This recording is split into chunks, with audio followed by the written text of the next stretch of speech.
morning. To be or not to be? That is the question. And it's about digital identities that I have to talk this morning in 15 minutes. It's like the Hamlet in 15 minutes. I will try. I think that we are all familiar here with the evolution of the proposal of the Commission. In this slide, you see what has happened since June last year when the proposal was first published by the Commission. In synthesis, there have been several meetings of the committees of the Parliament that are in charge of the revision of the regulation. There have been activities related with the Toolbox expert group. There have been meetings in the Council, and I would say that the status of the discussion is still wide open because many issues have come up, which I will address shortly in my presentation, so that the optimistic way to see the evolution of this legislative proposal is that it will be approved before the end of the year, at least in the trilogue, which means the meeting between Council, Parliament, and Commission, or under the Swedish presidency in the beginning of next year. Why this slowdown? The French presidency assumed to be able to have a strategy paper now.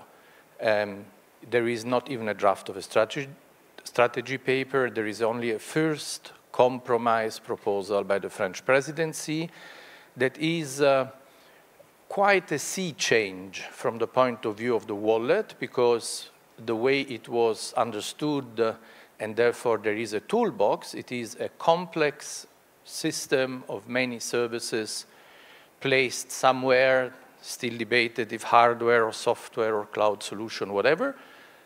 But the French proposal looks much more like the Polish ID, which is up and running and good, but it is a simple system where you can present your official documents issued by the state where you live. What is discussed? Well,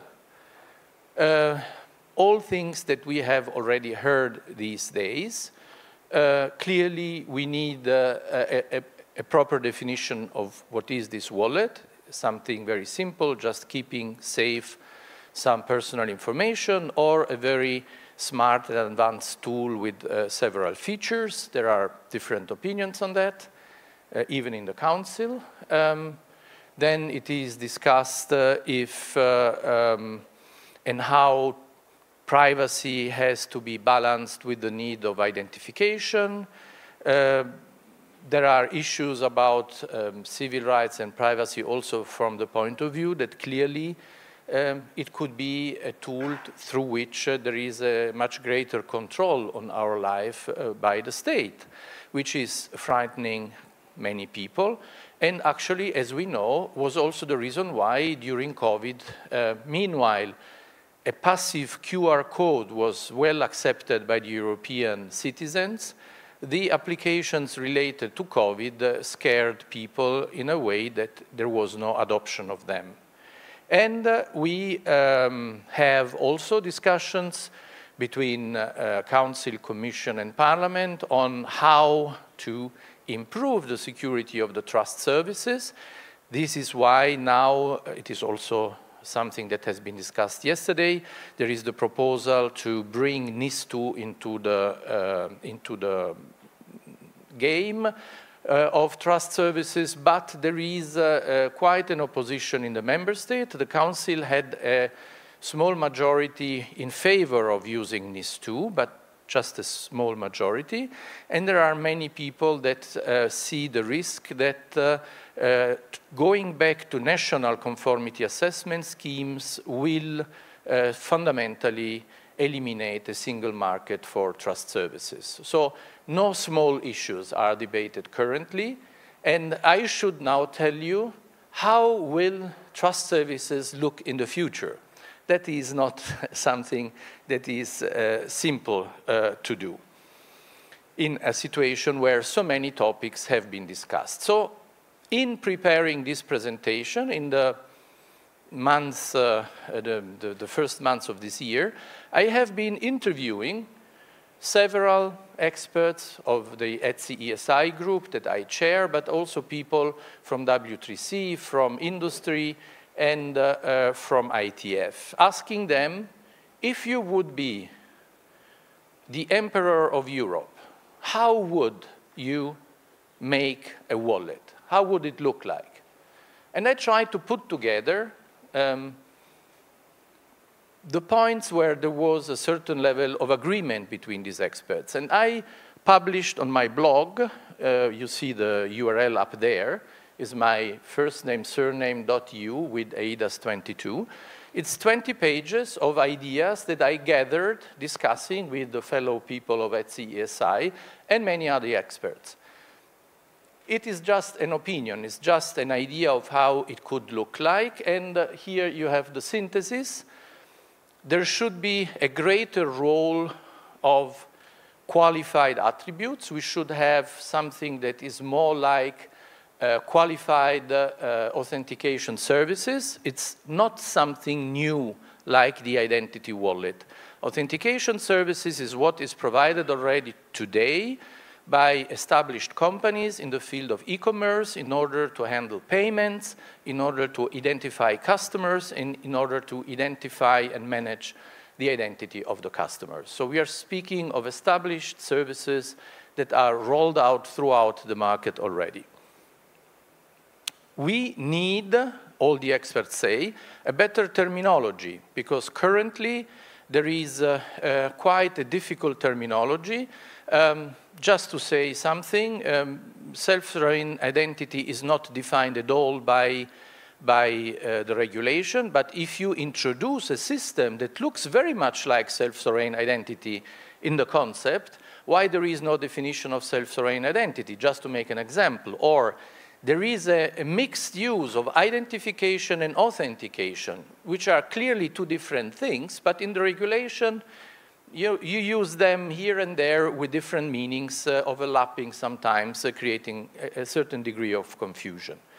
So there is a need of a better terminology. And then there is the big topic of NIS2. Obviously, we all want to have more secure trust services. We want to increase security.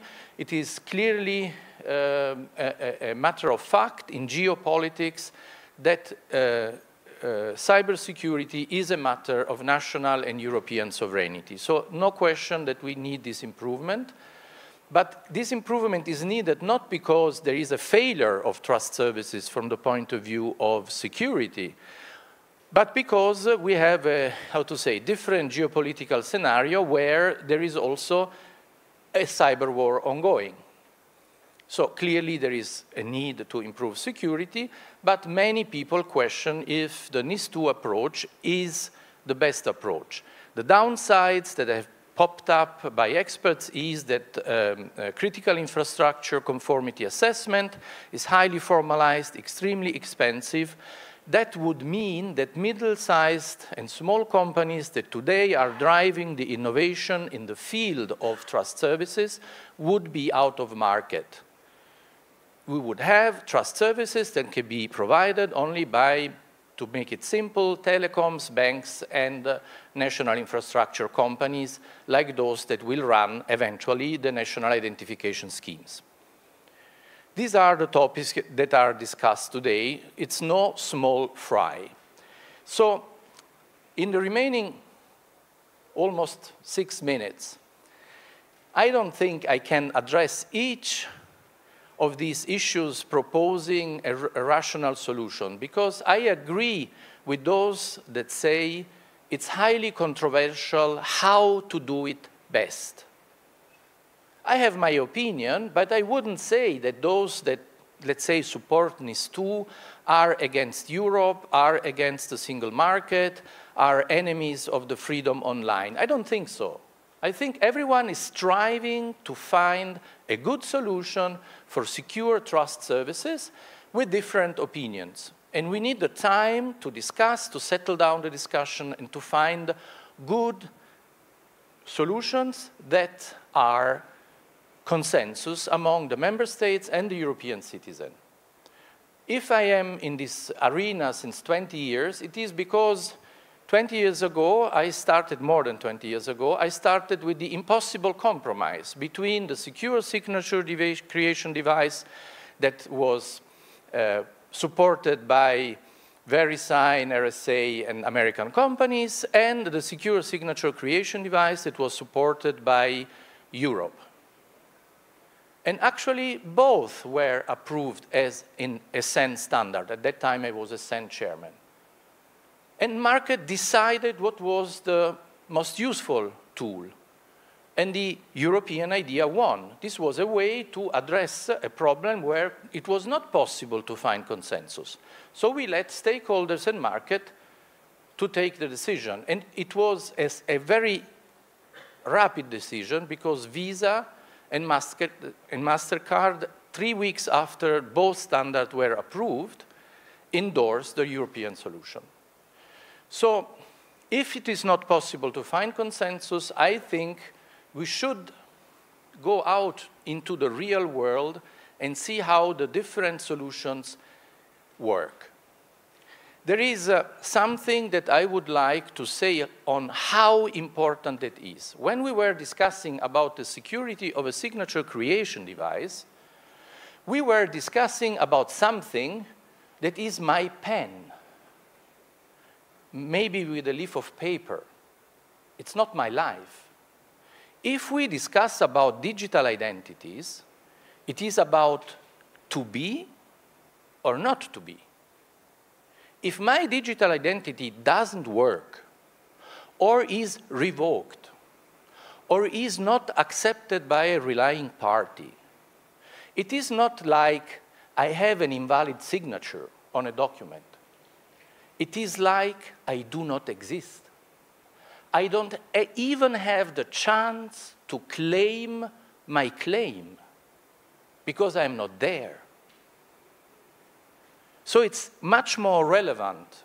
And if you look to what has been envisaged as a toolbox for digital identities, you will see that it is at least 10 times more complex, probably 100 times more complex than a digital signature. So I want to tell you a story about identity. And you have the cover of my book because you will find this story more in detail in the book. In the end of the 19th century, nobody had an identity. Only nobles, only rich people, only people with an estate had an identity. The others, the so-called commoners, they had no real chance to claim their identity. But between 1860 and 1910, in Europe, the population registers finally were established, and everyone was able to claim its identity, his or her identity, because there was a place where you had a proof to exist, which was not existing before. Identity was a status symbol. It was something that only few people could afford. 10 years later, there was first World War I, and 40 years later, there was World War II, which was a world war because it was impossible to dodge the draft because everyone was registered. So the possibility and the ability to have an identity has upsides. I can claim my claims, but it has downsides because I am always in the reach of the state, which is a good thing or a bad thing, very much depending on how the state behaves. So in this situation, what I would very much recommend is always when we discuss about the security of the identity and the thereto related trust services, not to forget that we are not discussing about the features of my pen or about the features of some qualified trust service. What we are discussing here is if, in the future, and in the digital domain, we will be or we will not be. Thank you.